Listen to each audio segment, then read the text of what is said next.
आज शिक्षक भर्ती का जो एग्ज़ाम हुआ उसमें आए हुए प्रश्नों पे हम विस्तृत चर्चा करेंगे। तो सबसे पहले हम देखते हैं सोशल स्टडीज़ के क्वेश्चन।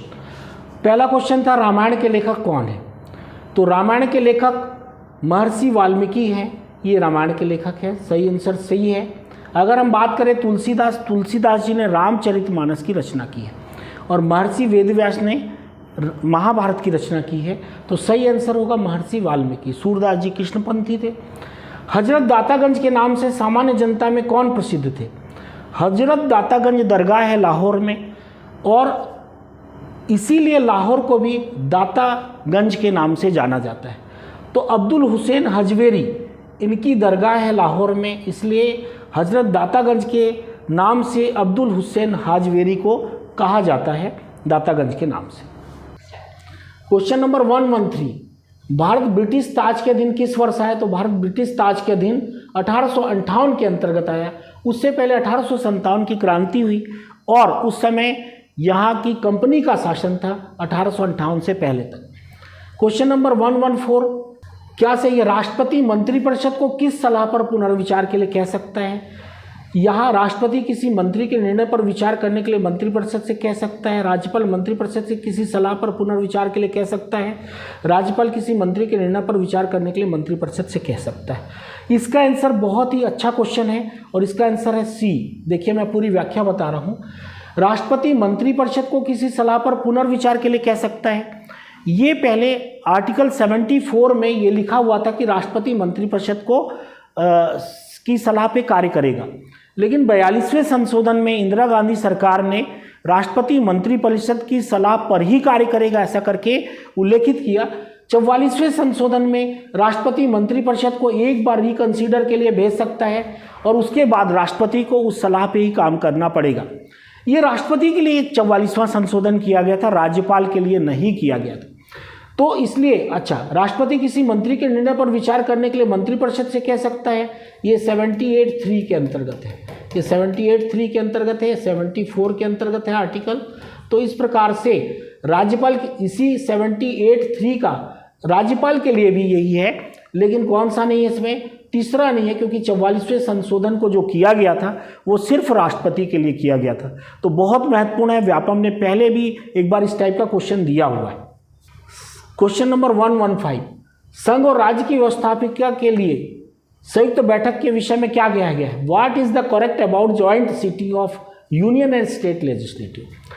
तो यहाँ पर संसद के दोनों सदनों की संयुक्त बैठक हो सकती है, बिल्कुल हो सकती है किसी भी बिल के लिए। और साथ ही साथ यहाँ पर राष्ट्रपति जो अभिभाषण देता है, विशेष अभिभाषण देता है, उसमें संसद की दोनों सदनों की संयुक्त बैठक हो सकती है।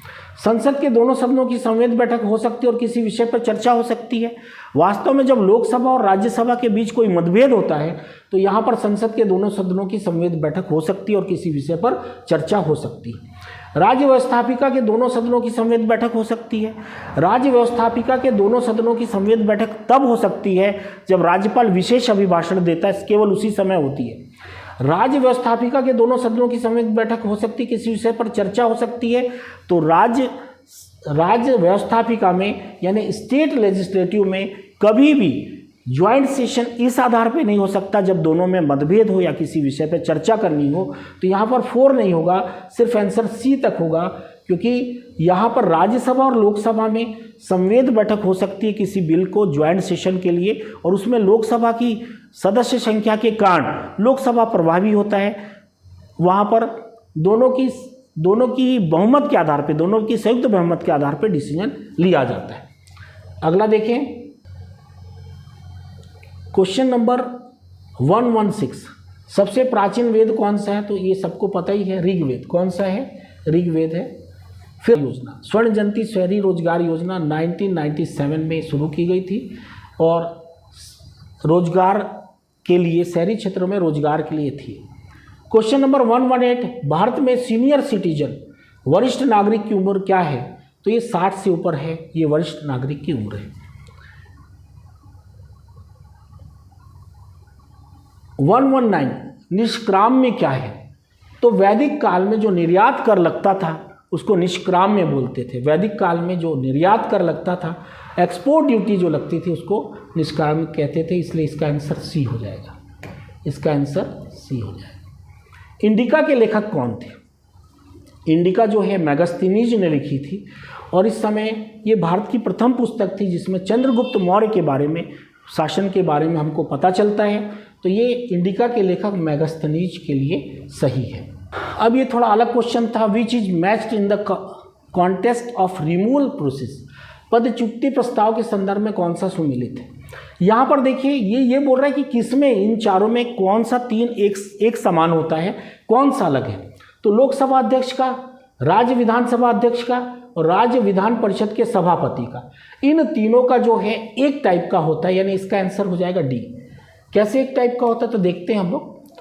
अगर हम बात करें लोकसभा के अध्यक्ष का, राज्य विधानसभा के अध्यक्ष का और राज्य विधान परिषद के सभापति का, speaker of house of the people, speaker of state legislative assembly, chairman of state legislative council, इस तीनों का एक कैसा होता है, क्योंकि यहाँ पर जितनी भी कुल सदस्य संख्या है उसके बहुमत से 14 दिन पूर्व सूचना, कितने दिन पहले की सूचना होनी चाहिए, 14 डेज पहले की हो, तब ये तीनों को एक ही प्रक्रिया से हटाया जा सकता है।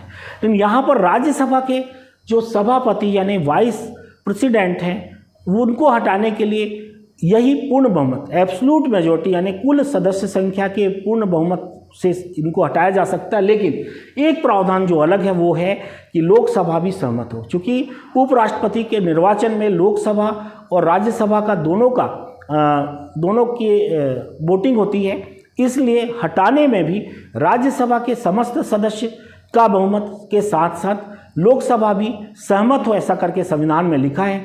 क्योंकि अभी तक ये चीज़ें आई नहीं है, इसलिए लोकसभा सहमत हो, इसका व्याख्या सुप्रीम कोर्ट के द्वारा अभी दिया नहीं गया है कि इसकी व्याख्या क्या हो।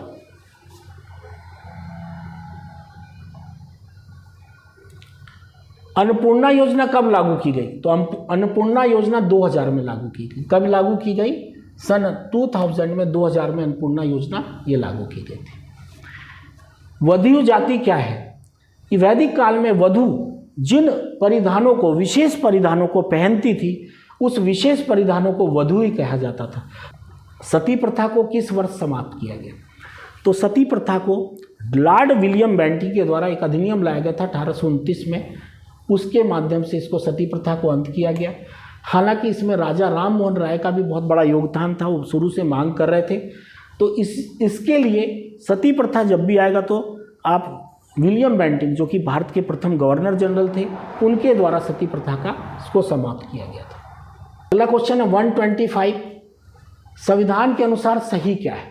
राज्य विधानमंडल का प्रथम सदन राज्य विधानसभा होगा, राज्य विधानमंडल का द्वितीय सदन राज्य विधान परिषद होगा। तो बिल्कुल सही है, राज्य विधानमंडल का प्रथम सदन राज्य विधानसभा होता है, राज्य विधानमंडल का द्वितीय सदन राज्य विधान परिषद होता है। 1 और 2 दोनों सही है। यहाँ ये ध्यान दीजिएगा कि राज्य विधानमंडल लोअर हाउस है और राज्य विधानमंडल का द्वितीय सदन अपर हाउस है। तो निम्न सदन उच्च सदन का है, लेकिन प्रथम सदन, चूंकि पहला बिल कहाँ पेश होता है, ज़्यादातर राज्य विधानमंडल में ही पेश होता है, इसलिए प्रथम सदन के रूप में इसको जाना जाता है। दूसरे सदन के रूप में राज्य विधानमंडल का दूसरा सदन यानी विधान परिषद होता है। तो यहाँ सही है, 1 2 दोनों सही है। सिंधु सभ्यता थी, तो सिंधु सभ्यता या इंडस सिविलाइजेशन ये अर्बन सिविलाइजेशन था।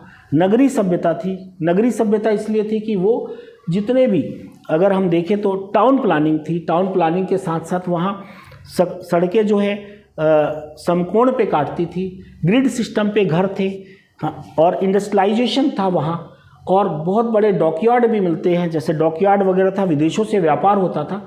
जो नगरी चीज़ों को देखा जाता है वो ऐसी सभ्यता होने के कारण इंडस सिविलाइजेशन कैसी थी, नगरी सभ्यता थी।